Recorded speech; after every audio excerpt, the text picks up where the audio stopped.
Hey, I'm Scott. And I'm Rusty. And we're the hosts of Libel the Bible. Before the show gets started, we wanted to let you know about our new Patreon page.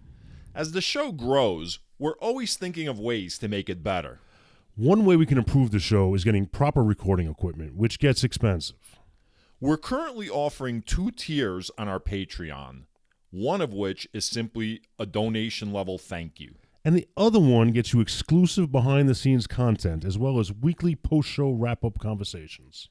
And who out there doesn't want to listen to me berating Scott after the show wraps up? I know I want to be there for that. Exactly. So head on over to patreon.com/libelthebible and help support your favorite oppressed atheists. That's patreon.com/libelthebible to choose the tier that's right for you. And now, Previously on Libel the Bible, I become enlightened. I become unmedicated. The Gads and Rubes join the vanguard. The Israelites are still not at the promised land. And now, episode 42 of Libel the Bible.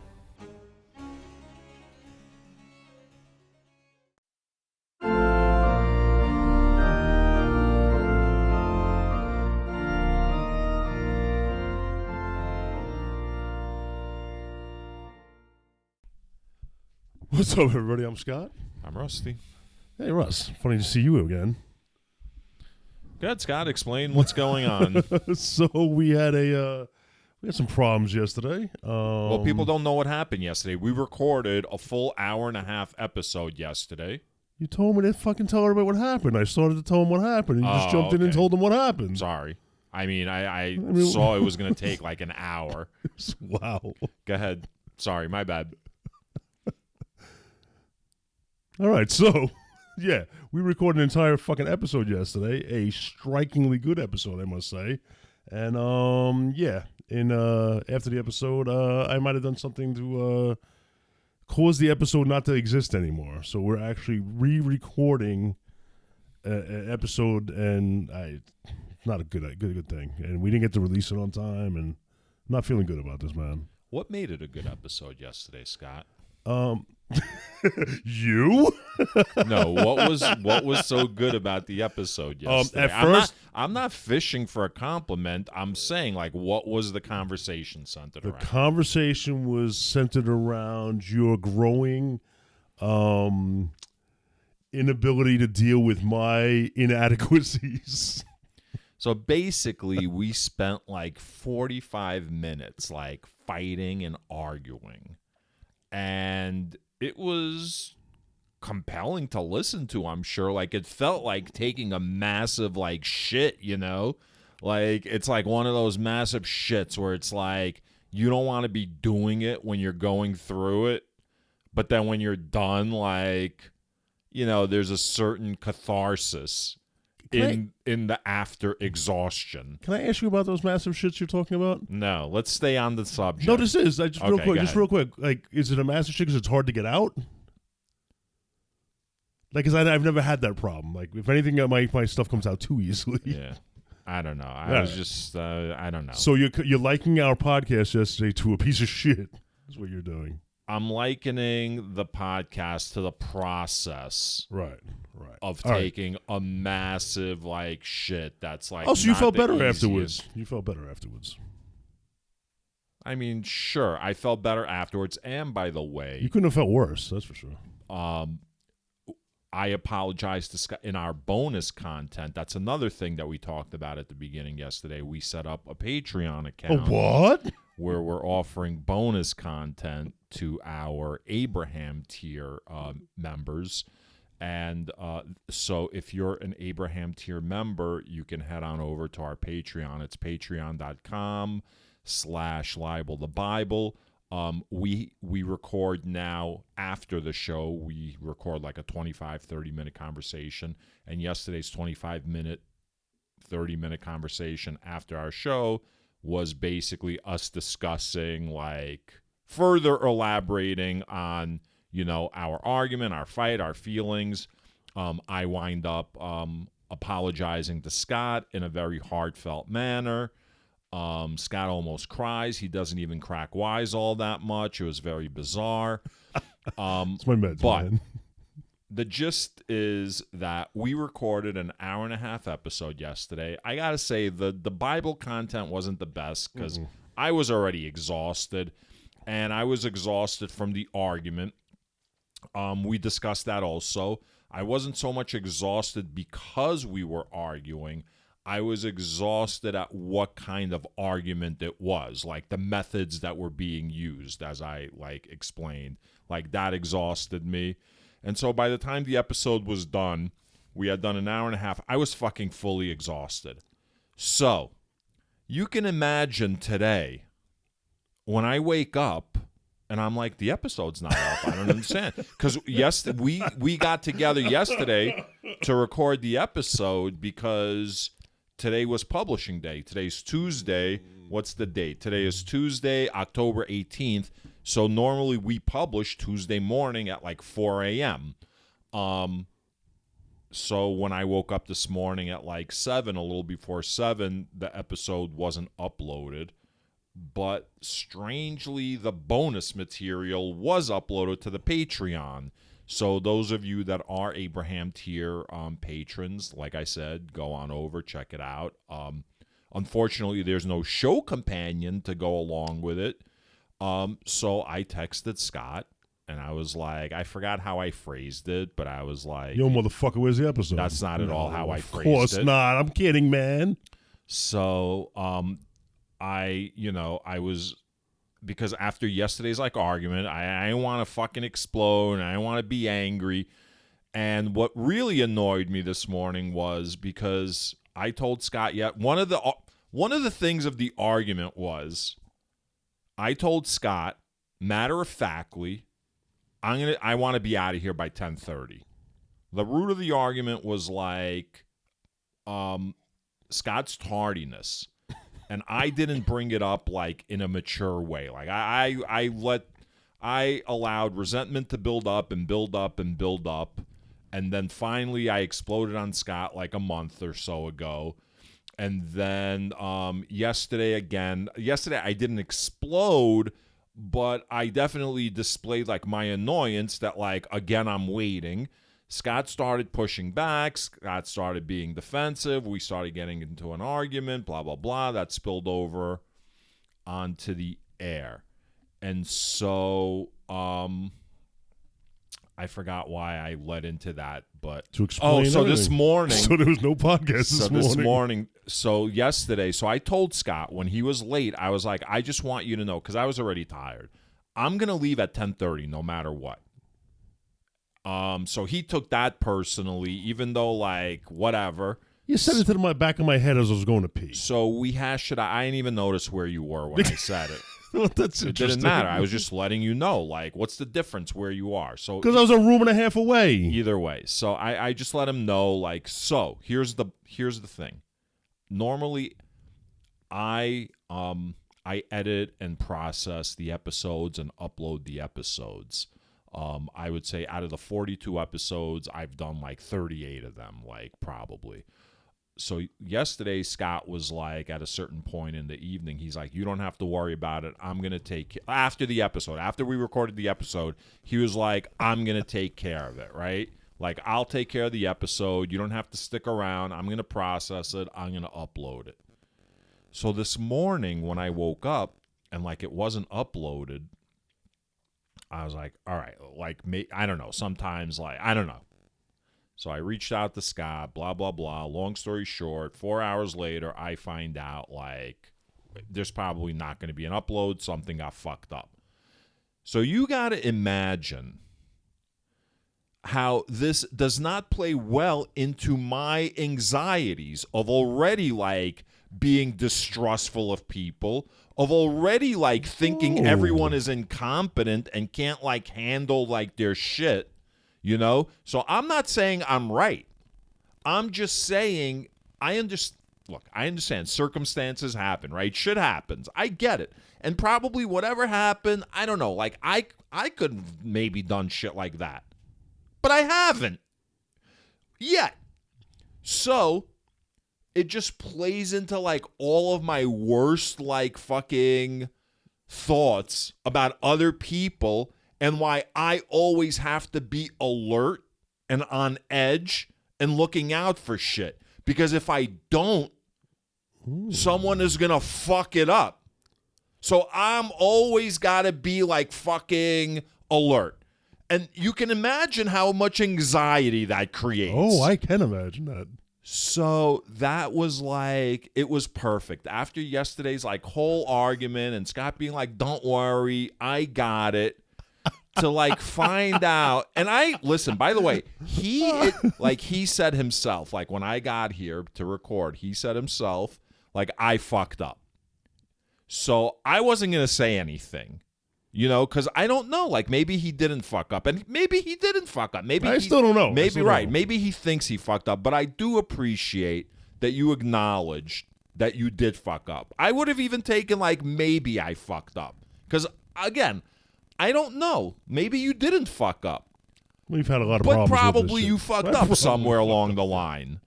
But again, it just played into, like, all my worst anxieties and why I'm anxious a lot of the time, because I feel like I have to make up for other people. That's why when I come here, I'm always stressed from the drive, because if I just drive and obey all traffic laws, I will get into 10 accidents on my way here because I am constantly having to avoid other people doing fucking crazy shit. Like, it is crazy. People are fucking not aware and alert of, like, what is going on. And so so by the time I get here, I'm already stressed out from that. Like, having to think for other people and be alert for other people. So that's where I'm at, like, right now. Okay, so I'd like you to acknowledge that I several times wanted to interrupt you. And not out of disrespect, but because I know I've been rambling. By the time, and that's fine. By the time you get done with your ramble, I will have forgotten the things I wanted to point out. So that's why I found a pen, I found a piece of paper. I like that. And I just want, I want to get back to something you said about now you understand why I'm always untrusting of people. Okay. I didn't know that about you. I didn't know you had that anxiety. Well, when I say untrusting of people, right, I don't mean like I don't trust you. Like you shouldn't have, because I fucked it up the first time the ball got handed to me. Well, I mean, there's different things to trust about, right? So I don't mean like on a serious. No, I'm not going to burn your house down accidentally. Back, of course, like, yeah. Right. No, I know. I'm talking about like a competency, like at a competency level, And you're always got to be looking out for other people because they don't do the right thing. You got to be the one to do the right thing. Well, for my own personal, like, safety, I have to be, like, constantly, like, looking out, yes, for my convenience. Like, if I don't want to be inconvenienced, I'm constantly having to, like, shepherd people and steer people and look out and, like. When you've had some, like, normal jobs, right? Like where you worked in a. Did you ever work in like a office type environment where there was a hierarchy? When you worked in like offices, it was always a very small environment, right? It was a small environment, and I was usually like the manager of the office. Right. That's what. Yeah. Right. So I can't really ask like how you handled like big group situations like workplace. Well, when I was teaching, I had a vice principal and a principal. And I was like the head of my department, so I had like people working under me. Why were you the head of the department? Why was I the head of the department? Yeah. What do you mean? Why did you feel the need to be the head of the department? I was made the head of the department, actually. Because people saw the greatness. I don't know what that means. Or people saw that they. Why don't you just get to where you're going with this joke? Because I'm not. No. I want you to get to where I'm going. I want you to get there on your own. Scott, with slight nudging. How many years of therapy were you in? A few. It's funny. Scott's like he's got like his pen and like a pad, and he's like asking me these like he's like trying to shrink me right now. Yeah. So that's interesting. I did not know that about you. Let me ask you a question, Scott. I have by the way, I have no problem talking about like my issues or like, here's my question. In 2 weeks or so, when I turn the tables on you going to be this open? I'm hoping in 2 weeks you're in a position where you feel you can have a calm, serious conversation. I'm hoping whatever you need to do to get there, you get it works. Let's see. So let's cross the as my therapist might have said to me. We'll cross that bridge when we get there, Russ. We're not there yet. All right. So you also said something else last night about. So the answer is, I work with people very well. Actually, you're the best. Like, you work with them bigly. I get it. No, for real. Like, I work with people very well, and it's just like in real life. The friends that I made, like my colleagues that become my friends, like, we become like close and good friends, and then there's no in betweens really. You know what I mean? There's I get that. Like I either alienate people. Or not even alienate. Like, some people have come up to me and told me they're intimidated by me, and like, you have an intense personality. They're like, they then are standoffish. Do you feel they're intimidated by you? Like, they feel like safety wise they're worried about you? Not safety wise. They feel intimidated because of your intellect? Or do they feel intimidated because the way you can go about expressing? I don't know. Only one person said it to me, and it was a 5-year-old girl that you tried to lure into a van. No, it was a friend of my sister's. He's an attorney, and it was because of my intellect. That's a shit reason to be intimidated by somebody, by the way. Yeah, well, some people. If you're a fucking loudmouth about your intellect, some people are insecure. Yeah, all right. That's a shit reason to be intimidated. If you got into his face and started yelling and being obnoxious with your fucking intellect and like, I know more than you, then I can understand that. But just some people take it that way. No, dude. Since we're talking honestly and openly about you, you can be like that. You can be very forceful. You can be very loud. Well, but here's the thing. So we have a mutual acquaintance, okay, and this person is always talking and spouting facts. But the problem is the facts are always wrong. Then it's not facts. And right. So then I, as an example, will correct that, right? But this person says so much fucking inaccurate bullshit, I can either continue to correct them or I could just like ignore it. But I can't ignore it because it's wrong. And we're having a conversation, so we have to be accurate about shit, right? Like, we can't live in this one person's fantasy world. All right, let me ask you this. Are they inaccurate, like blatantly inaccurate about something they're claiming to be a fact? About information and facts, yes. Like, okay. So then it makes me seem like I'm a know-it-all. You know, but it's not my fault that, like, I'm constantly having to correct this person. And when you say person, are you just, like, putting all your feelings towards humanity into that one person right now? Do you feel that way with most people, Rusty? Scott, here's the thing. We've had this conversation. On air? Yeah. My wife. Yeah. My wife. I don't remember anything. Yeah. She loves humanity, and I hate humanity. Time out. Before you go any further, so you're saying the conversation me and you were having, we've already had, or what you're about to say? What I'm about to say, which is what you were asking me about. Okay. Right. So my wife, she loves humanity. I hate humanity. But my wife hates individuals. I like individuals. So I view, like, humanity as a whole as just like, I view it very cynically. Whereas when I meet an individual person, I always go into any interaction, interpersonal interaction, if I haven't met that person, completely optimistic about the prospects. Not even like neutral. Like, I'm always like giving people the benefit of the doubt. Unfortunately, for the most part, people always prove that, like, they don't deserve the benefit of the doubt. Right. Yeah, it's kind of like me and, like, this podcast. Like, every time I know you're over, I'm, like, pacing back and forth. I'm like, yay, my buddy's coming over. We're going to do a podcast. You know, I'm eternally optimistic every day, every time. Yeah. So, but you know what? I worry about that. I can understand why you hate humanity, but you can like people. But it's almost like everybody's starting at you say a baseline when you meet them, but before you meet them, they're below baseline in your eyes. It's like Schrodinger's No, they're factory. not anything because I've never met You them. nothing them. That's how little they are to anything. No.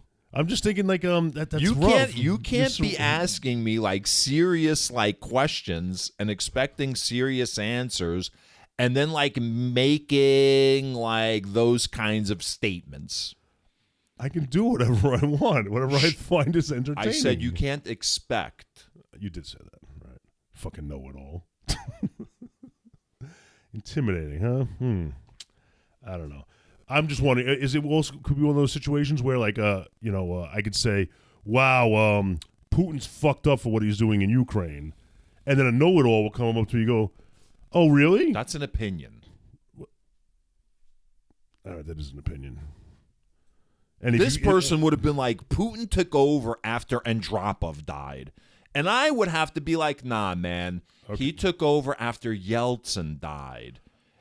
Those are just straight wrong facts. That's what I said. Okay. So this person would constantly be citing incorrect facts. All right. So do I need to say who this person is? No, you can write it down though. Here's pen. I'm going to write down this person's name, and the second that I show Scott, he's going to be like, oh, yeah, of course. All right, Scott, But there are some people, when people talk about, like, peace in the Middle East, and they'll talk about, like, Scott? You know another Scott? Oh, yeah, this motherfucker doesn't know what the fuck he's talking about anything. Even his opinions suck. So he talks all the time. And it's always wrong information. So I'm like constantly like, well, actually, this is the way it is. Okay, those are facts. Yes. And I could see why after. So here's my problem. All right.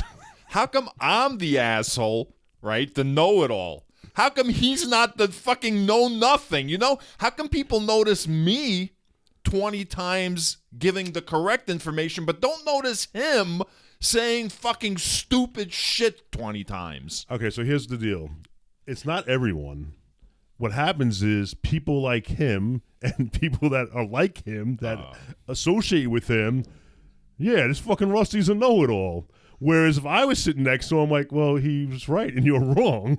Like, that's different. I got it. And he just happens to be a really loud motherfucker, too.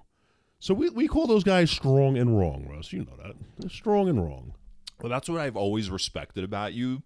The fact that you're able to, like, hang out with people like that. It's getting harder and harder as I get older. But, yes, when I was younger, I was able to, like, kind of, just take people for what they are and right. But, yeah, it's getting harder and harder as I get older. Because as they get older, and when I get older, now their statements aren't just inaccurate and stupid. Now they've formed really hardcore feelings and opinions based off their nonsense facts. Right.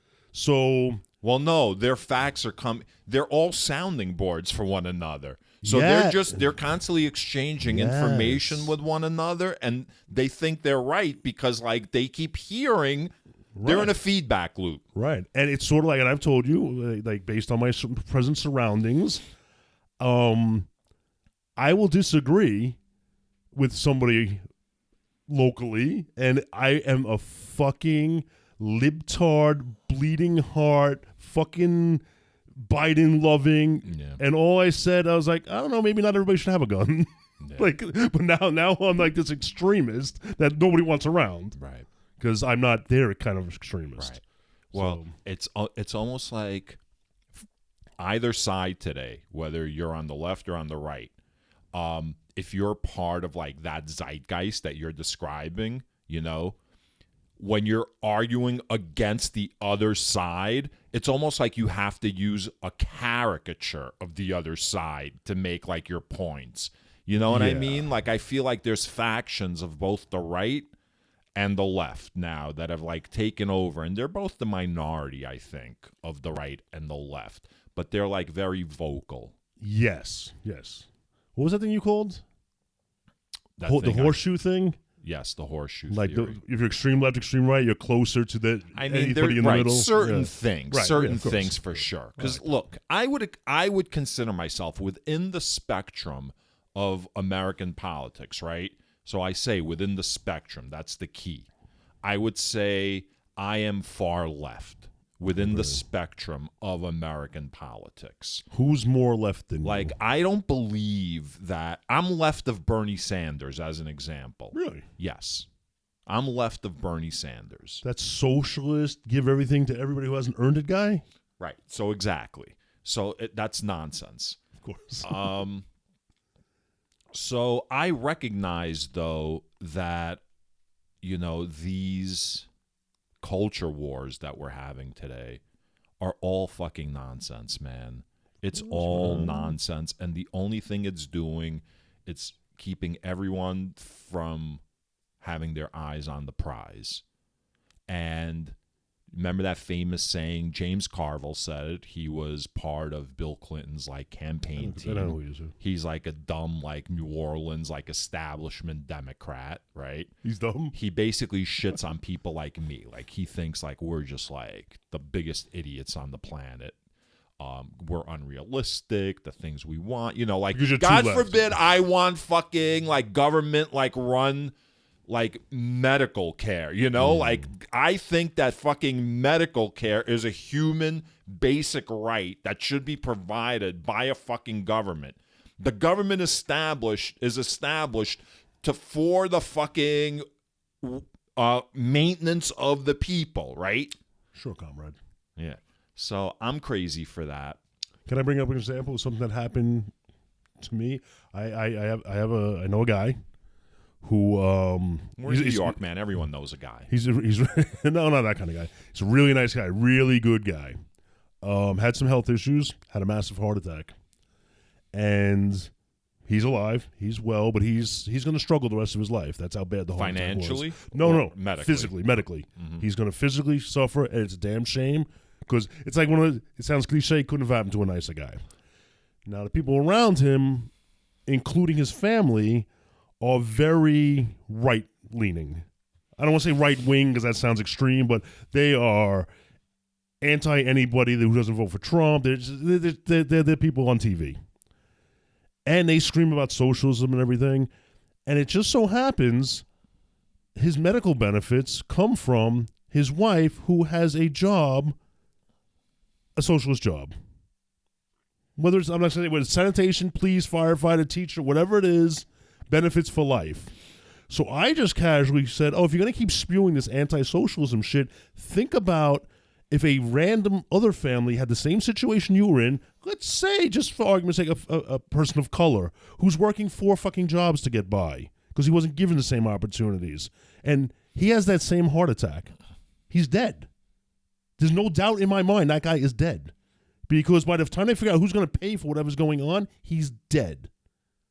But you don't want them to have health care. Right? It blows my fucking mind. Members of your family are alive because of the socialist teat you're sucking off of. But you are anti-socialism for everybody else. Just kind of fucking upsets me. And no disrespect to that family. I understand they just have tainted views. They're not bad people. They have bad fucking opinions and bad facts, I guess, bouncing off each other. And it's fucking kind of heart-wrenching, man. That's it, man. Socialism for me, not for thee. Right. Yeah, that's basically what it is in this country. And why is it the rich people are always getting socialist benefits? Because they rich people own the politicians who make the policies. I guess it was a rhetorical question. Yeah. Can I also bring up, I have a member of my family who worked very hard his whole life. He grew up in the Deep South, I want to say Alabama, as a very, very dark-skinned black man. So he grew up, he's in his 70s now, he grew up in very segregated, very prejudiced. There was one side of the tracks he didn't go to, and the white people didn't go over on his side of the tracks. He ended up getting a job for IBM, worked on the fucking space shuttle computers. He fucking basically worked on the space shuttle. Worked his whole... I'm sure he didn't get paid much, right? Saved all his fucking money, bought a house, bought a piece of land on top of... People say it's on top of a mountain. It's on top of a big hill. right? So they've got sprawling things. They ended up being house poor because they built a house that was way too big. He designed it because he's kind of like an engineer type. He designed it. They built it. They woke Wait, up. a black guy designed a house that was way too elaborate for like his needs? I've never heard of such a thing. That's only like the first 5 seasons of Cribs. Go ahead. I never actually watched that show, but it was only black people on that show. Or was just all rich people. No, Okay. but it was like all musical artists, and by that time, like on MTV, like it was already it was you like know, the whole MTV Raps hip-hop was generation. like, Right. So they woke up one morning to find somebody, and to get to their driveway, there's like only 2 houses on the street you would take. Their house and somebody else's house. And their driveway is probably a half a mile long because they're in the middle of nowhere. Yeah. Someone took the time and spray painted. Plus, by the way, I'm sorry, as a black man in the South, on a big estate, you do want like a long, like you want a lot of space between your house and like the main road. You know, you want to see them fuckers coming. Yes, exactly. So, which is why I never understood in The Walking Dead why they still stay in the fucking woods. Like, get out into the plains. So you know what I'm saying? Build like a town in the plains where you could see for like. Yeah, hundreds of miles if you're high enough. Yeah, that show, it's amazing. You took one wrong turn in the woods and 400 zombies. It's fucking crazy. So someone took the time to spray paint their fucking driveway, eat the fucking rich. Yeah. Because I guess anyone seeing would say, oh, look at that, top of the mountain. And I'm like, at least if you're good, I'm all for eating the rich, by the way. Right. Unless they worked hard for it. Right. Or didn't inherit it. At all. And even I'm not even mad if you inherited it. But if you're an asshole with your money, then eat the rich. But it's just funny, like, the extremes. Like, here's a fucking working class guy who worked his fucking ass off his whole life, and some asshole wrote "Eat the Rich." But here's the problem. In another situation, making the same gesture, I would applaud. The problem is this person sounds like an idiot because they did it to the wrong house. Like, if they had done it to, like, Mitch McConnell's house. Right, I have no problem with it. You know, or Jeff Bezos, or, like, fucking... Let me tell you something, Scott. Scott was giving me, like, that dubious, like, he doesn't know if he agrees with my critique of Bezos. I don't know enough about him. Billionaires are not good for the world. No, I agree. Billionaires are not good for the planet. I agree. Did Jeff Bezos come up rich? I don't know. I think he got $20 million from his mom and dad to like start Amazon. Say no more. If somebody can hand you $20 million, you came up rich. Maybe less. I don't know. He was given like startup money by his parents. I don't remember how much. All right. If his parents have that kind of money to give up, that means they're well-to-do. You're going to have to fact check me on that. Yeah. But either way. After we're done eating them. Listen, either way, the way his employees, I guess he's not even the CEO anymore. Like, he stepped aside. But let's, for the sake of argument, it was same shit under him. The way his employees were treated was a fucking disgrace.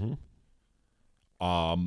And the amount of money he is worth is not proportionate to the amount of work and money that his employees bring into the company. Okay, but let me ask you this, and there's no excuse for the way he does his money. He was the richest man in the world, right, until he got divorced? Right, he was the richest. I guess. Let's say. Well, again. Do you understand what richest means? It's tied to like their shares in their stock and how much that stock is worth on any given day. Whatever scale we use to say what the richest person is, he was the richest He's person. top 3 right now. Even after giving up half. It's like Putin's number 1, but he's never on any list because, you know. But he is... Isn't that weird? Because like Putin's the richest because all his shit's hidden. It can't be proven. But what's also funny is Donald Trump also claims to be the richest, and he's not on any list either. Yeah. Isn't that weird? I think it's for different reasons, though. So your point about Jeff Bezos being the richest. Amazon.com literally changed the world. It changed how we did everything. And listen, yes, he's a jobs creator. I'm not like saying he should have all this money. But I'm saying if somebody had to have a lot of money, I think he changed the world. I think like a Bill Gates and Steve Wozniak and Steve Jobs to a lesser degree. I think Steve Jobs was an idea guy, not really a whatever. But they changed the world. Did Elon Musk change the world? Well, he did kind of. He's kind of changing it, but he's not really employing all that many people.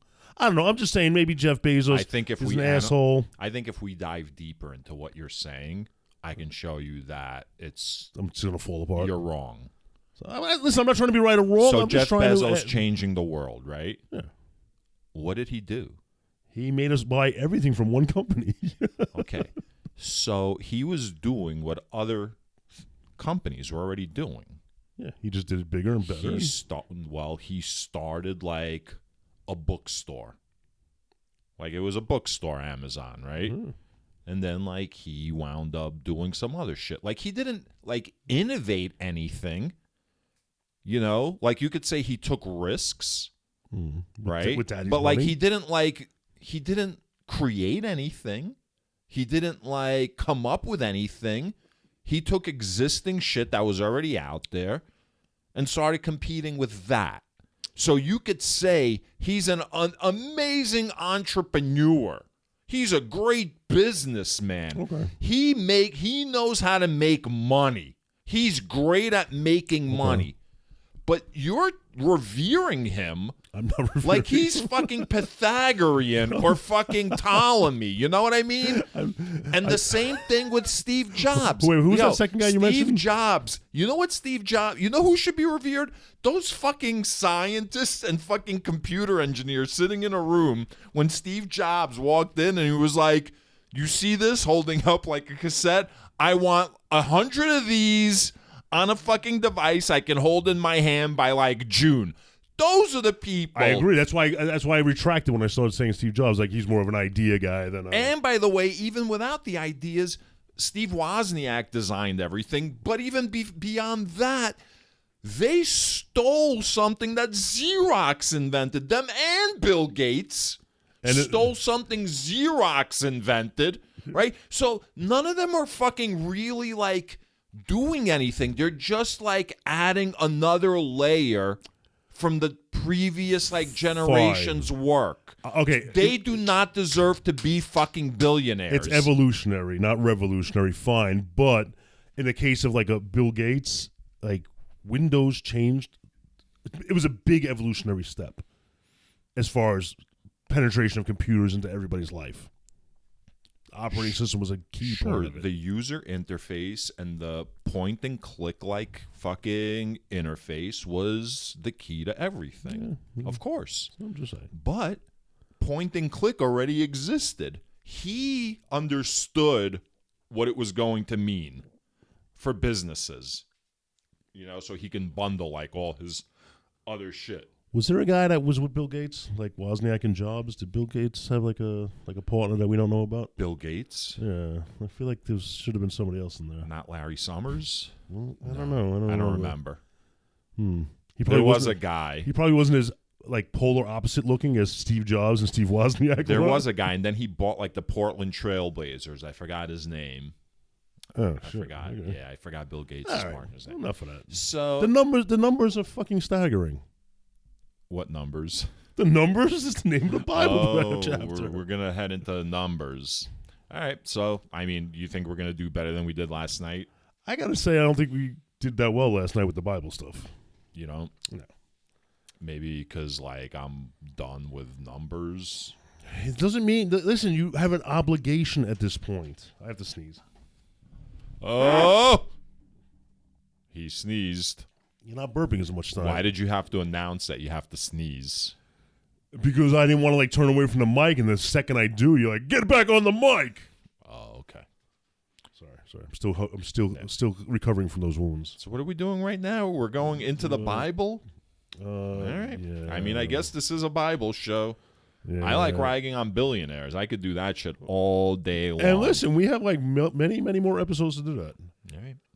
So we're gonna start. But we with don't have more numbers episodes because we're finishing numbers today. Let's kill these numbers. All right.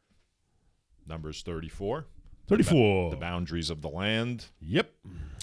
All right. So in this, Yahweh basically provides the region in which Israel can exist, right?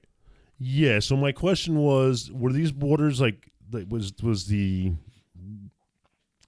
country of Canaan or whatever that was they were taking? Yeah. It wasn't clearly defined yet. Like he couldn't just say take what they got. Like he had to actually map it out. I guess Yahweh is the ultimate control freak, so yeah, so he had to like be specific. That's fair enough. We talked about this briefly yesterday. I won't go into detail like it was, the whole thing about the title insurance and everything. Maybe that is evidence of Yahweh's omnipotence. Like when he tells like people like very specific like numbers and like shit has to be like this far from this river and this much west and like it has to be 100 cubits long. Maybe it's because in the future something's going to happen, and because of that specificity, it's going to like save like the Israelites or something. You know what I'm saying? Like we're only like, where are we like in terms of the Bible? We're like not even like 100th in probably, right? That gives me a lot of hope. That means we have hundreds of episodes left. Oh God, no, it's going to be good for you. Bad for me. It feels like all of them are going to be this week too. We got to do a couple this week, by the way. Did I tell you what my schedule is later in the week? No. I'm gone Saturday. I'm not back in the area till Monday. We can do it Monday night, but that, again, puts us right up against the fucking border. Right, whatever. We can have this discussion fucking for our fucking patrons. They're interested in this. Like, we'll pay for that. A scheduling meeting. I mean, we got to think of something to give them. You know what I mean? You know what? Let this be a lesson that the Patreon content made it up today, but the regular content didn't. And you get what you pay for, people. That's right. There's no implied guarantee that you're going to wake up Tuesday morning at 4:05. So here's the bottom line. All of you people that made us what we are today, we don't care about you anymore. Okay? Yeah. So let me just talk quickly about this whole title insurance thing that we discussed quickly yesterday. Oh, please. So I'll just recap. So when you buy a piece of property... I'm sorry, this is in relation to the boundaries of the land. Yeah, because it's like a real estate issue. Yahweh has told It's like a real estate issue, and it ahead. made me think of... Yes, when you buy title. Yeah, when you buy a piece of property, you have to do a title search. It's basically to guarantee you that the property you're buying can in fact legally be sold by the person selling it, so you don't buy the Brooklyn Bridge. So this had to be invented for some reason, because people were scumming each other. Now, the funny part about it is in 2022 America, I have to pay somebody to do that title search. And then I got to pay another dude. I'm going to say dude because it's probably mostly a dude business. I have to pay another dude for title insurance, which basically is a policy that says even if the dude that's searching on my title is wrong, this will help pay my legal costs for getting out of the trouble I just got into. So basically, it's a racket. They're telling you need to do a title search that they don't need to do because you're taking insurance out. Chances are there's nothing wrong with the title. 99.9% of the time, there's probably nothing wrong with the title. So they don't have to do anything. But now you have to pay this guy insurance. And I'm just saying in any other business, if I'm an electrician, I have insurance. You can hire me with confidence that if I fuck up, that's on me. All right. Like, you wouldn't have to, like, I'm going to hire you as an electrician and go find a guy to insure you? Mm-hmm. What kind of shit is this? Yeah. And I'm going to say this. Every person I know that's in the title business, I'm not saying they're bad people, but I am going to say they're all a lot better off than I am. They all drive nice cars. They have boats, fancy houses, money to spend, going to steakhouses, always smoking the nicest cigars, best fucking liquors. All things you can afford to do, by the way. I can't, not like that. I mean, I can afford to do that, and that's all I have. Okay. I'd be boat poor. I'd be house poor. I'd be car poor. Right. These people have cars, houses, well, and you're boats. also like setting aside for your future, right? Right. I mean, not that I have much future left, but if I did, yeah, I'm not. I got it not squirreled away. Right. So it's a fucking racket. It's a scam. I'm going on record saying, don't think you're a vital part of society. You're fucking leeches on society. Let me ask you a question, Scott. How does all that make you feel, though? Makes me feel angry, man. Angry. Why? And people will respect these fucking people, but don't want. But why does it make you feel angry? Wait, hold on. They'll respect these fucking people because they're real go-getters, but they don't want anybody else's money going to someone's health care. But, these guys, they're real fucking... Get the fuck out of here with this nonsense. It's just fucking ragged, and it should change. So you just... are you talking about people's priorities aren't, like, straight? Like, they appreciate these people, but not, like... I don't understand. I just think in America, and probably human nature in general, we tend to, like, look favorably on people that skirt the rules and make out for themselves. By the way, that's another thing. First of all, they're not skirting the rules. That's the rules another are, thing people throw around What's that? without thinking about it. What's that? When people say, like, human nature. Yeah, I gave it A lot of people don't believe in human nature. Like, they don't believe there's such a thing. They think everything is a construct. You think there's a human nature because there's already, like, a construct. You understand? We're all born into a system that's already in place, so it's not like we're like, clean is slates. human nature, like, like, what is human nature? Like the will to survive. All right, the will to survive. So yeah, But beyond that, it's like everything else might be a construct based on, like, the first interactions between this group and that group, or that's all I'm saying. So if we were all born in a equanimous world, like a world full of equity, Okay. and we were born with clean slates, maybe some of the things we would consider human nature now wouldn't even exist in a world like that. Right. So I'm not saying there isn't such a thing as human nature. I'm just saying we throw around that term as if it's a given, and maybe, like, one step closer to being one with the universe is discarding this notion of a human nature. This guy's a fucking know-it-all. I'm just saying. Shit.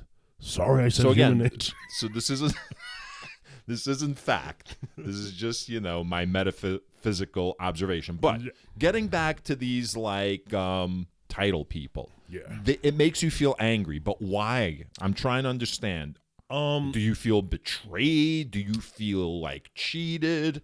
I feel like we're being not betrayed, because these people have no loyalty to me. You don't expect loyalty, but you're paying them, so don't you expect, I expect them to produce the services I'm forced to pay for, and they do produce those services. Right.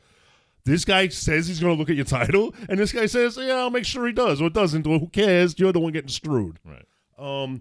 So I think I'm mad because it's leech-like behavior. It's an unnecessary thing to put people through. Okay. And you're doing it because you can.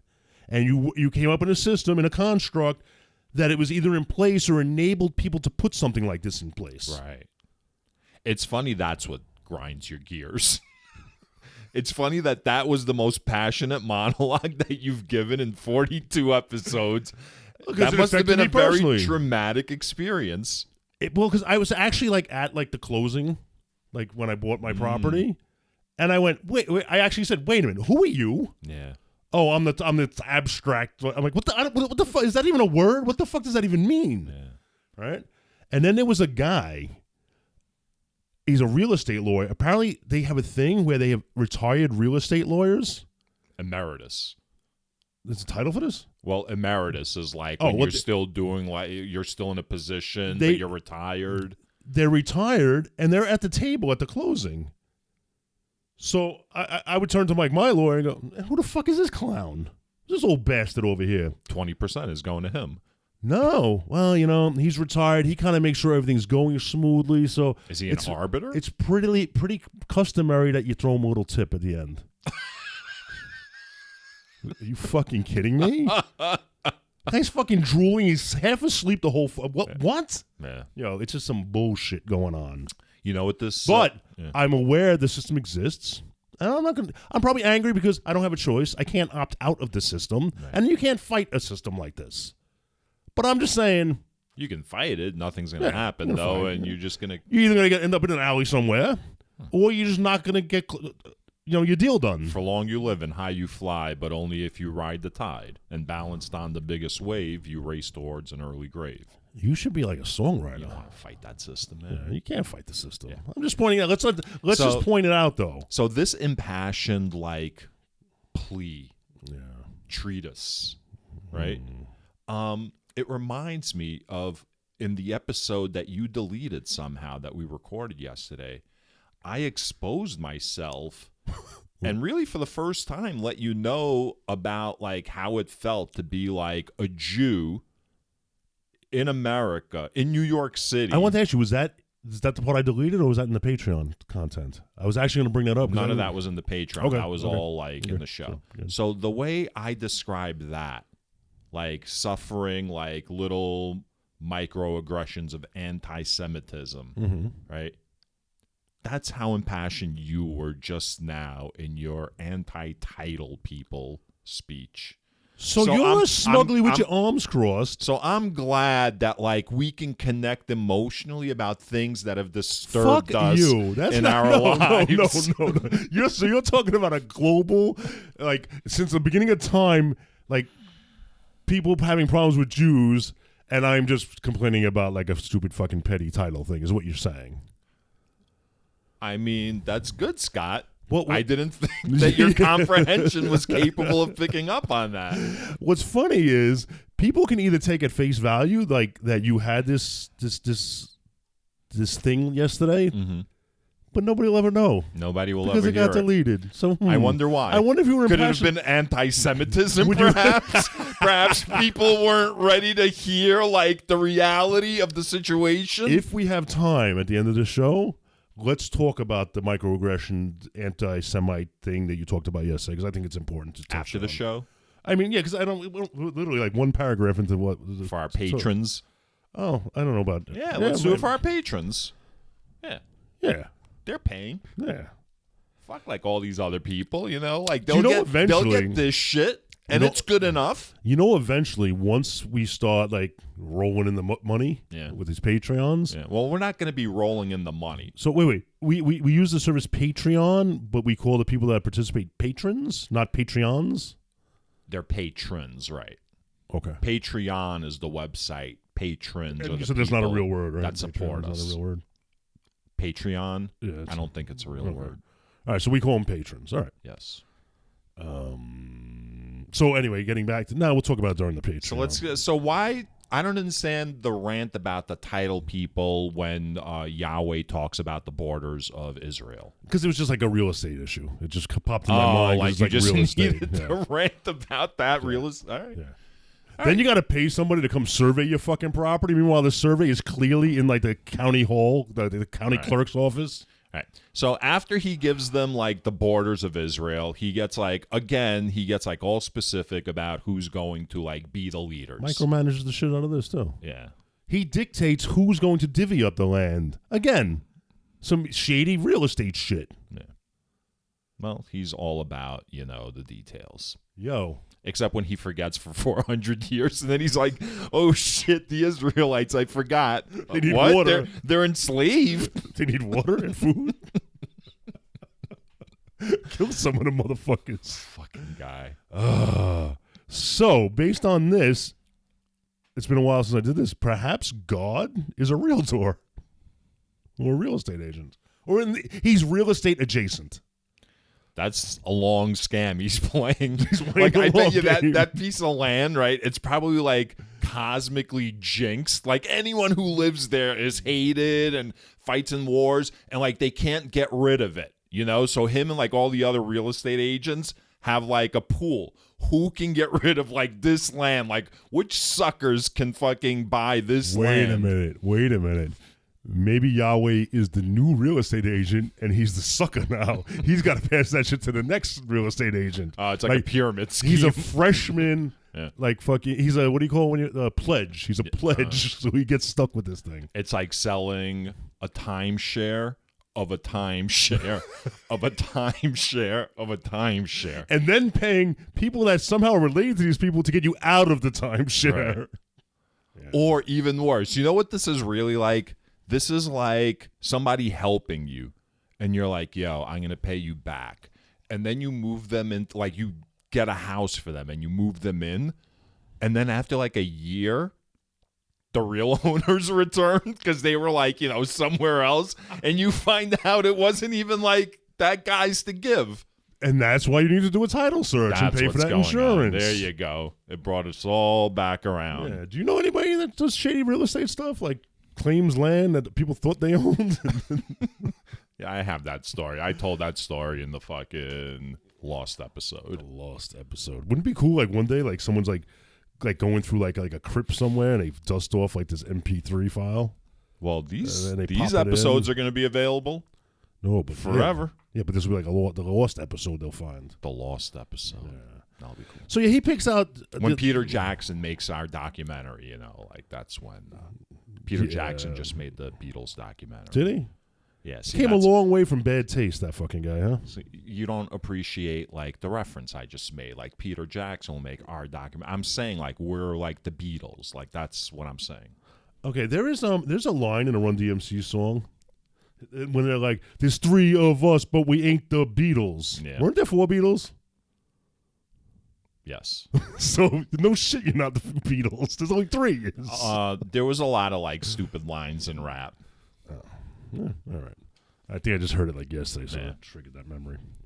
There were a lot of really good lines too, though. Yeah, lots of good rhymes. You know what I listened to? Like within the past week, I've listened to "The Bridge Is Over." Love that song. He fucking goes in hard. But you know what song I also like just as much? The Bridge. The Bridge. Yeah, they're both. You know what's good? Because it's like two feuding things that you have no part of. If The Bridge wasn't good, it would not have been on KRS-One's radar to like. That's right. He wouldn't waste his time with some Right. shit that was lame. Right. Like the Guido MCs. Do you remember those guys? No. They had the two songs. One of them was called Bensonhurst 86th Street. That was the name of the song. Yeah. Oh my god. I don't remember what the other song Oh was. my god. I'm just probably confident they didn't like reach the history books for whatever reason. All right. So let's get to Numbers 35. Unless you have something to say about the breakdown of like the Real clans. quick, he's like, you're gonna break up the lots amongst the 9.5 tribes, and I was like, wait a minute. Then I remember the Reubenites and Gadites. If you remember last week's episode, they wanted land outside of. They were the Jordan. farmers. They decided they were going to be in the vanguard in exchange for like that land. Right, and I guess the half tribe was the women tribe. The half tribe. He says 9.5 tribes. Okay. So 9 plus the 2 is 11. Then there's a half tribe, and it's probably the one with the women where their father was Honestly, killed. Like, I've lost track of the tribes. Yeah, it doesn't matter. Just I know. mean, they've been wandering in the wilderness. He just has them wandering in the wilderness. Yeah. All right, so yeah, that brings us to what does it bring us Numbers 35, cities for the Levites. to? Right. Do you remember who the Levites were? The Levites are like the priestly clan. Yeah, and they got to become the priest clan because no matter what went on, they were like, "We'll kill them, God, don't worry." And they killed their own people with no fucking remorse. Yeah, and they dispose of the bodies and whatnot, like those two brothers disposed of those guys that got burned because they didn't burn the incense properly. Yeah. Good times, good times. So now the Levites are given quite a bit of fucking land. Yeah. So they don't get their own land. They're basically the other tribes have to each give up parts of their land for the Levites. By the way, I'm sorry. I want you know what we haven't done, Scott? We haven't painted a picture of what is actually transpiring. Because for a large portion of the Bible, when you're talking about the flood story or you're talking about like God raining fire down upon Sodom, when you're describing it, like it's already in people's head. They see like those images, you know, the flood or whatever. What people don't understand is during Numbers, here's what's happening. These fucking Israelites, how many are there again?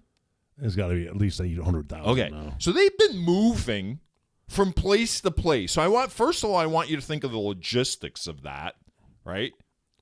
They're descending upon other like towns, and there's like been like references to like the leaders of those towns, like looking out from like their fucking towers and seeing like this oncoming, like it's like the two towers basically, you know, like the fucking horde of like fucking gnomes and like whatnot. And they talk about kings saying All this and being shitty. But I want you to imagine this scene.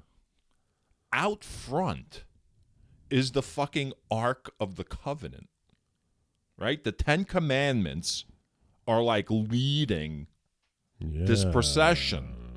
Then you've got like them carrying like the tabernacle, right? Then you've got like your fucking columns like behind that, and however like they said that they were gonna like order it, you know what I mean? So this isn't just like a rabble. It's like this organized like procession a tribute to Yahweh that's been going on for 40 years. All right? This is, if this is not the ultimate, like, gaslighting, fucking, like, Stockholm Syndrome situation, I don't know what is. He is abusing them. And, I mean, I don't understand why no one is saying this. Was it? I forgot what land it was when they were like, no, guys, listen, we just want to travel through your land. We won't come off the King's Highway. We won't settle it. We're just moving through. Did somebody go, dude, you're carrying fucking houses with you. Don't tell me you're just walking through.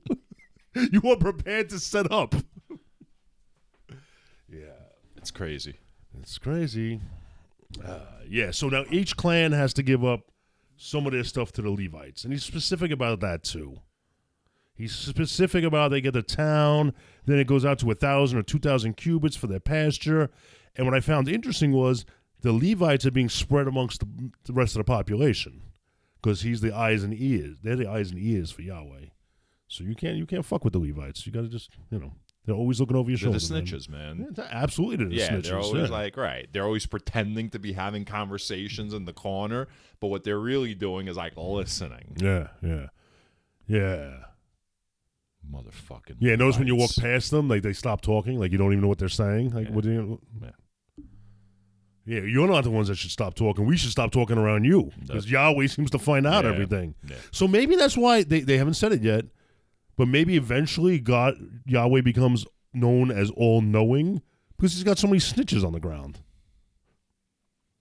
That's a good point, Scott. Yeah. He definitely has people working for him. He's like the king of whispers, or what was the Game of Thrones character, Varys, the bald guy? The bald guy. Yeah, he was the spy, the whisperer, the spy of whispers. He was the gay guy? Something like that. He wasn't gay. He was a eunuch, yes. He was the gay guy? I like how you lump like eunuchs and No, I see what's going on, Scott. No, because the Unsullied were eunuchs. Yeah, okay. I think he was gay. No, he was a eunuch too. He had his shit cut off. All right, he told the story in the first season. All right, so he can't be a gay eunuch? I guess he can. Yeah, I guess he can.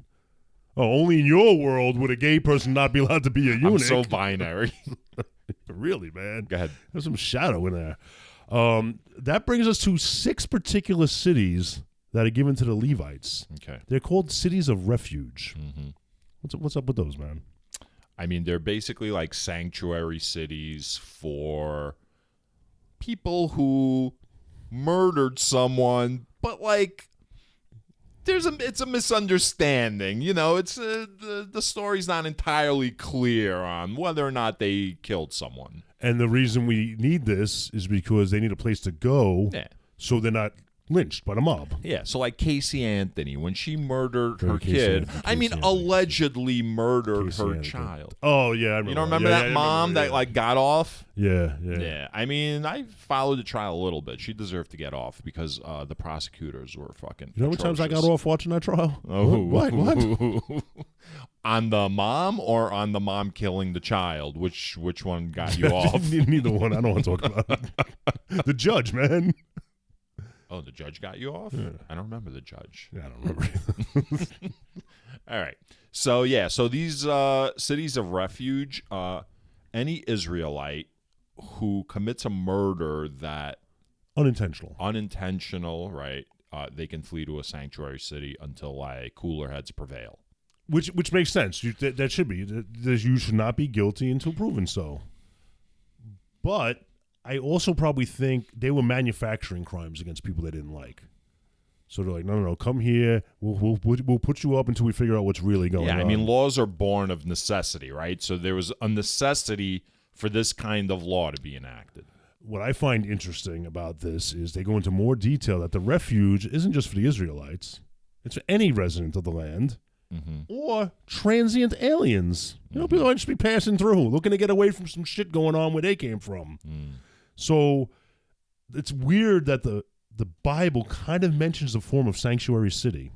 Maybe it's just a way to lure transients with no family or home or anyone looking for them into town, and then have the Levites fucking fillet these people and feed them to Yahweh. Or they collect the youngest of the transient aliens, have nowhere to turn, and they sell their bodies outside of a pizza store. I mean, all that stuff. Oh, Pizzagate all going on that over stuff. there. I mean, yes, Yahweh is the original, like... You don't think pedophilia and pizza beginning with the word P is a coincidence? You think it's a coincidence? Scott, you don't have to convince me. Yeah. You don't have to convince me. So I wonder if there's anybody in the United States of America that's real into their Bible and into their religion and thinks Sanctuary City is just so fucking abhorrent. Yeah. I just wonder if that's a thing. Yeah. Well, they like to be, you see, for them, everything Christian ended 2,000 years ago. You don't have to act Christian anymore. You just have to be Christian.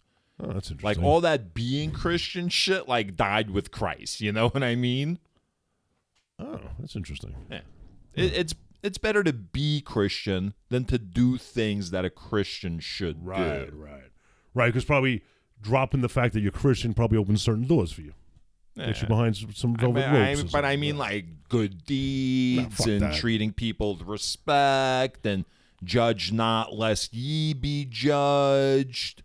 You know. Yo, I had to pop him in the eye, A Russ. rich man has a greater chance of getting into the kingdom of heaven than a camel through the eye of a needle. You know. I mean, listen, these were not sophisticated people, Scott. Camel through the eye of a needle. Yeah. Have you ever tried fitting a camel through the eye of a needle? I'm sophisticated enough to know that I wouldn't even attempt to doing that. Exactly. So then a rich man cannot get into heaven. Yeah, so my next note here, concerning murder and blood revenge. I don't know. Concerning murder and blood revenge. Oh, I put revenger for some reason. Mm-hmm. Then I wrote, read the rules, Rusty. Read the rules. You can just do a quick synopsis of them. Yeah, it's basically like it details all the different ways that you can strike someone with a different object made of different materials. So the materials of the day. If you hit someone with an iron object and death occurs, like things like that, right? So didn't you mention like last night, because they go into like a wooden object, a stone object, a metal object, like someone who's like a true, what'd you call them? Like a if you hire an attorney, they could find a loophole, you know, right? So if you in the wording, if you found plastic, like you were the first dude to have plastic back then, and you like stab somebody 30 times with plastic, you almost get away with it because it's not in the Bible. Exactly. All you would need to do, I would think, would be go to prison and like talk to someone in a prison and be like, yo, how do I kill someone but I can't use these materials? Right. They would like totally like tell you like how to do it. You know what I mean? Right. Because all the people in prison actually are criminals, right? They know how to murder people, right? Well, by definition, they're in prison, so I'm assuming they're criminals. Yeah, that's what they want you to assume. Oh. They don't want you to assume that maybe, just maybe, they're filling a quota. Scott. Yeah. Pay for what are you trying to draw the prison audience in? I mean, that's not a bad strategy. They're not doing anything all day. Yo, if anybody, they can sit around and listen. If anybody has a right to be pissed off, it's the wrongfully incarcerated. Yep. They should start groups. You know how they have like Bible study groups in prison? They should have like fucking Libel, the Bible fucking podcast broadcast. There's like no way the powers that be that would allow that. Once a week. Because we promote critical thinking, man. On Tuesdays when our episodes release, you know, like let's say 10 a.m. local time, they get together and that way they can get their day off like on a good start, you know? Yeah. That's what I think. We should do that. We should write a press release and, you know, maybe like in our new New York City borough jails, they can enact something like that. You know what? You go ahead. You keep writing your letters. I'll mail them myself. Shawshank Redemption, man. He was lobbying to get the library built. Ugh, that guy was such a fucking asshole. The warden. Oh, my God. He was such an asshole. It was so satisfying. Well, actually, it wasn't satisfying. It wasn't. Spoiler alert for anybody that hasn't seen Shawshank Redemption. I'm about to tell you what happens at the very end. So if you don't want to fucking listen, you might want to skip ahead. I don't know how far. You'll fucking have to figure it out. So when he fucking killed himself, that was like not satisfying. No, I think because he didn't suffer the consequences. I think it was satisfying until those words left your mouth just now. Then you realize, you know what, that wasn't satisfying. Because now you thought about it. Like, it was like, yeah, when it first happened, but now that you've got time to dwell on it, like for the 30 seconds since you said it, you realize it's not that satisfying. No, I think I always knew that it wasn't satisfying. I always had a problem. Well, why wouldn't you always know? Honestly, I always had a problem with Stephen King endings. Stephen King never knew how I to had fucking a end bigger shit. problem, like, finding out 20 years after the movie came out that it was a Stephen King movie. Yeah. I had no idea. I always think Stephen King's got like some sort of horror, supernatural element to it. I just had no idea. Stand By Me also. Shit. No, you know who has a really bad delivery in their movies? That their concepts are fantastic? M. Night Shyamalan. That motherfucker can't put a movie together. They're always like, the concepts are always awesome, and like it never delivers. I felt like the first like couple did, right? Which one? Name one. The Sixth Sense was good. That was good. And that was Unbreakable was okay. Fuck, I forgot that was an M. Night Shyamalan. Yeah. Oh, so wait. So any M. Night Shyamalan movie without Bruce Willis or Samuel L. Jackson in it sucked. The last one I watched was Lady in the Water. It's awful. Wasn't even a horror. I don't even know what the movie was about. Yeah. So anyway, we digress. We digress. You digress. Of course I did. So yeah, you don't kill people. So the whole thing in the refuge cities was, it's about intent. Intent. If you killed accidentally, you're not really guilty. So you can hide out. If you killed doing something angry, like if I threw a rock at Rusty right now, I don't want to kill him. I want to see his eye pop out of his skull. I don't want to kill him. But in the event he dies when I do that, I'm now a murderer. Yeah. Which is fair enough. Right. Like, check your emotions, man. Right. Or you're like trying to throw it at my chest. You're basically trying to like get my heart to stop for a minute. You know what I mean? You're not trying to kill me. Call, yeah. Right. You hit me in the chest. I stumble. I fall. I crack my skull open. I bleed out. I'm dead. Right. Now you're a spaz. Now I'm dead. Now it's I'm not going to you. jail. Like, well, it shouldn't be on you. Yeah, exactly. Well, actually, it should. But Is that what they're saying?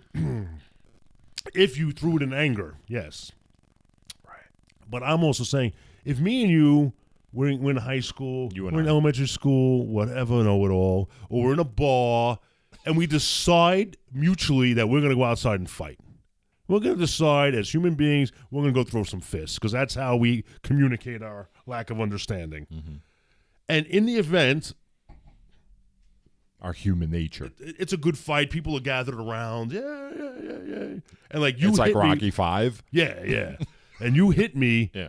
And like I slip on a fucking like bunch of marbles that some kid left out on the street. And I hit my head and get my fucking head broken open. Mm-hmm. And you run over and go, "Oh, dude, what the fuck, man?" And now I die. Mm-hmm. I don't think you deserve to go to jail for that either. If it's a mutually agreed upon fight. Like, come on, we do that. Our history is replete with that. Fucking duels. Who went to jail for duels? Did anybody go to jail? Did Aaron Burr go to jail for killing Alexander Hamilton? Well, Aaron Burr like wound up like being called a traitor and having to like flee to Texas before it was like part of the United States of America. So he fled to a refuge city over that incident? Or he did some shady shit after that?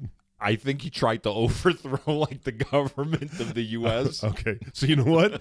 Maybe we should not have given him cash-free bail, and he should have gone to jail for that duel.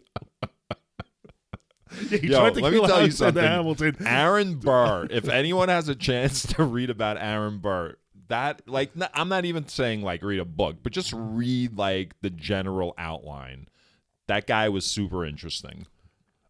All I know about Aaron Burr is what I saw in Hamilton, the play by Lin-Manuel Noriega. I don't like that guy. Lin-Manuel Noriega? Yeah, he annoys me. His material or him personally? I think, you know what I think of him? I think that he read like a book or two about Hamilton. And yeah, he did. There's a whole documentary on how he came up with the whole thing. Yeah, I think he read a book or two. Yeah.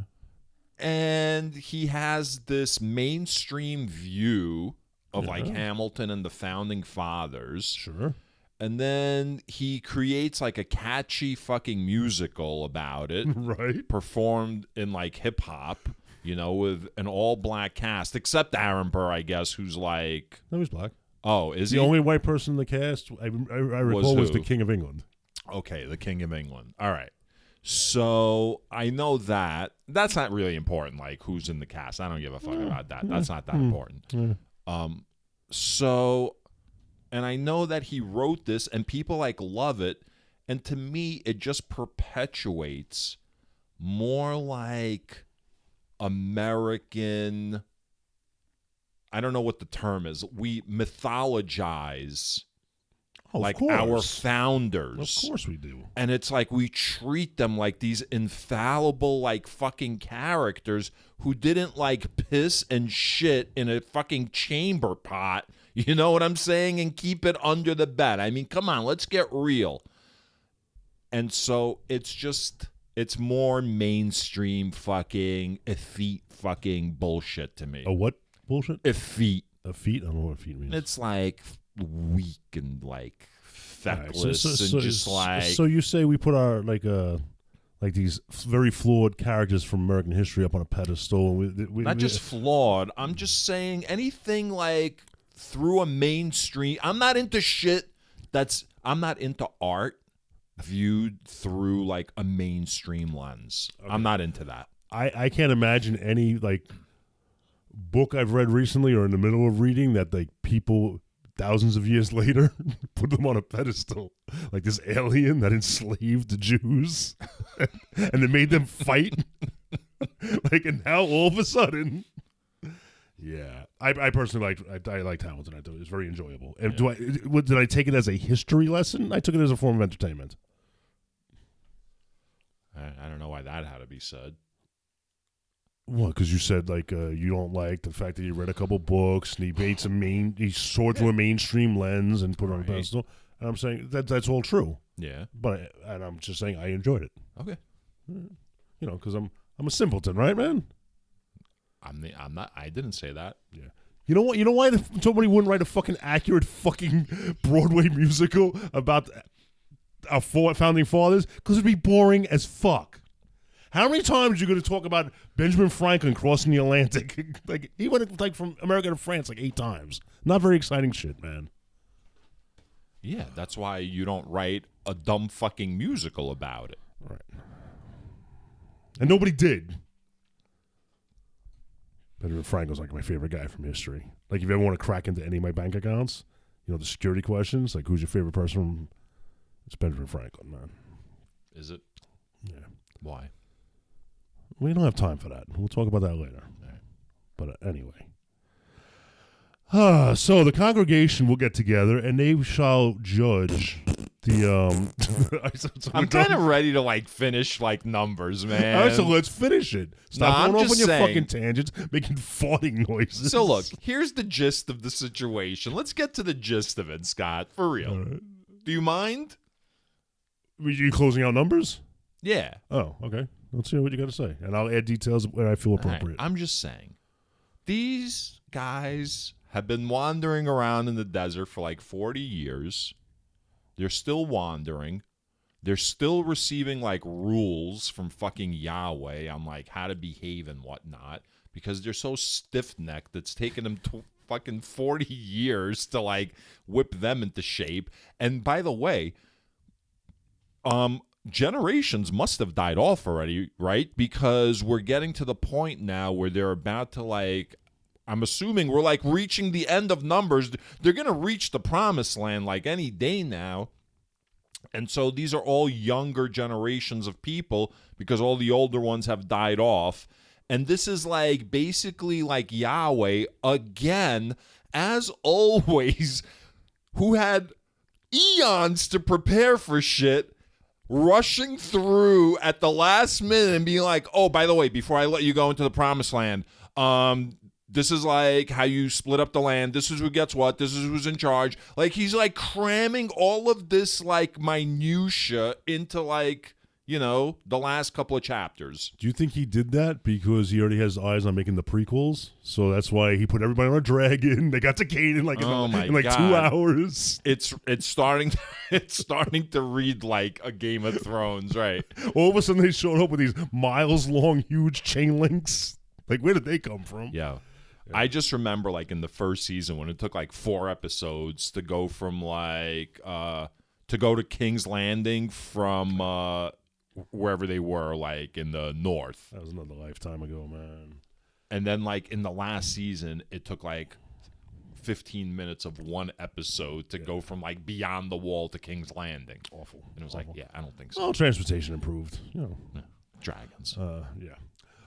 So, yeah, the congregation will judge while they're sitting in the refuge city. And very strange thing was, if you were found, like, to be not guilty by the congregation, you could stay in the refuge city. But if you left the refuge city, the boundaries of the city, and that avenger is still out there, he'll slay you. Yeah. And too bad you're off base. Until the high priest of the city dies. The high priest. The high priest. The high priest. And they don't really go into any detail who that is. Right. And why that is. What if it's a new high priest? What if, like, they just elected a new high priest that's like 30 because they really like this guy? They want him around for a while. Yeah, because they elected these fucking people. Come on, man. It's the These Queen reported. Elizabeth of high priests. Yeah. Queen Elizabeth. You like how I improved on your joke from yesterday? Yeah, that was, yeah, nice. I'm glad that you mentioned that. It didn't come out of your brain. Well, it did come out of my brain. 'Cause once again, I took an idea and improved it. Once again, you had an idea or took an idea, took hours, days, weeks, months maybe to fucking shape it, and then fucking dump it out like you're just witty and like you just come up with shit like. Oh, so you'll suck Jeff Bezos's cock for doing that, but when I do it, I'm just a piece of shit, right? Yeah. You want healthcare, nice. Yeah, fucking yeah. So yeah, that's weird. So we did talk about. So you want to commit your crimes, like when you know the high priest is going to die, you wait till like your home high priest is like 90 and just murder whoever the fuck you want. Well, it's like the Jubilee year. Remember that? Like during the Jubilee year or something, like everything is forgiven or some shit it's like the purge that. or something. It was like, yeah. Oh, that's right. Jubilee this shit. Right. All right, and that was by the way, Scott's making a reference to an episode that I didn't delete and that I did upload for fucking listening. Yeah. Whoa. So you did what, 40 times, 41 times maybe? I mean, right. Yeah. In the big picture, what kind of ratio is that? 100. 1 to 1. And when someone's chilling in the refuge city, you can't pay a ransom to get them pushed out. Like, you can't, like, here's $1 million, push them over the wall so we can kill there's them. no price. Like, once they're in a refuge city, These are the fucking rules. Obey the fucking rules. Unless you have friends in high places and shit like that. And you can lobby. There's always, right. There's always, you're saying because they're Jewish. No, I like, mean you can always, bargain I meant with that. them. I meant in regards to, like, politicians in general. So that talk meant nothing.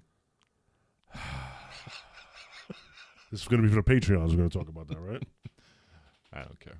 Okay. You don't care about the patrons. I don't. Patrons. No, not really. All right. So that I have a note here that says 3533. Read it. 3533. Read it. All right. I got it. I'm on it. You ready? Yeah, go ahead. Read. You do Numbers 35, verse 33. You shall not pollute the land in which you live, for blood pollutes the land. And no expiation can be made for the land, for the blood that is shed in it, except by the blood of the one who shed it. So when I first started reading this, it's like give a hoot, don't pollute. Then I realized it's about spilling blood. Mm-hmm. And then I don't know what expiation means. You know what expiation means? No. Okay. You shall not defile the land in which you live, in which I also dwell, for I, the Lord, dwell among the Israelites. So basically, he doesn't give a fuck about you polluting shit. He doesn't want you shitting where he eats. Right. So that's very selfish. He doesn't want your contaminated, filthy blood, like, draining into, like, the soil and polluting the crops, because he's got to eat that shit. And we've proven that you have to be completely decontaminated to do. Yes, only the Levites are fucking clean enough that they could be around him, like, you know what I mean? This is more evidence that fucking holy is sanitary and holy is holy cow. Yeah. No GMOs, yo. Yeah.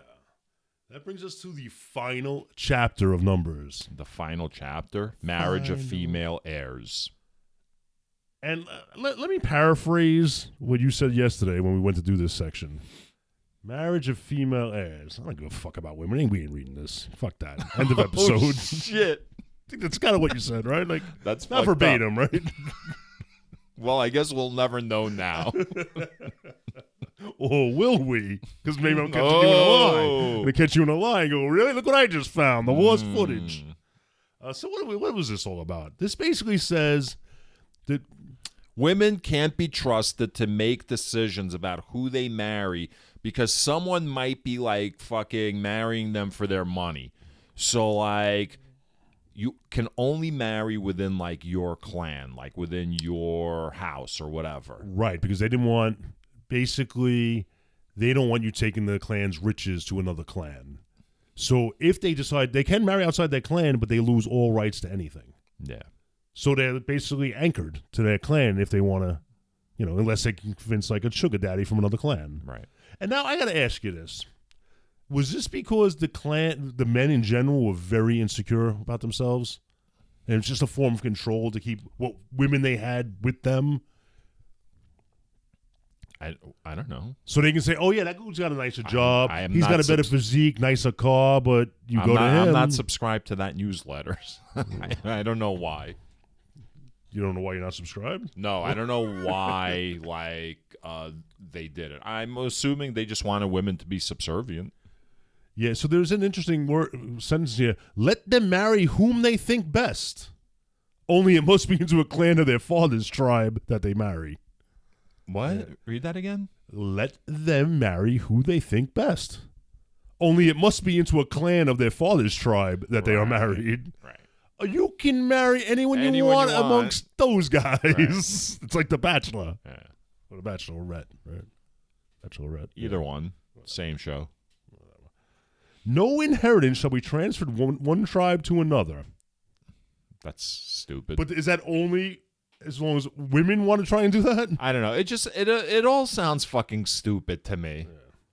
I mean, there must have been like a historical rationale. So when like these rabbis sat down to write like the Torah and they were writing numbers and they were writing all this fucking nonsense down, they're not writing it from like actual first person accounts, right? Sources.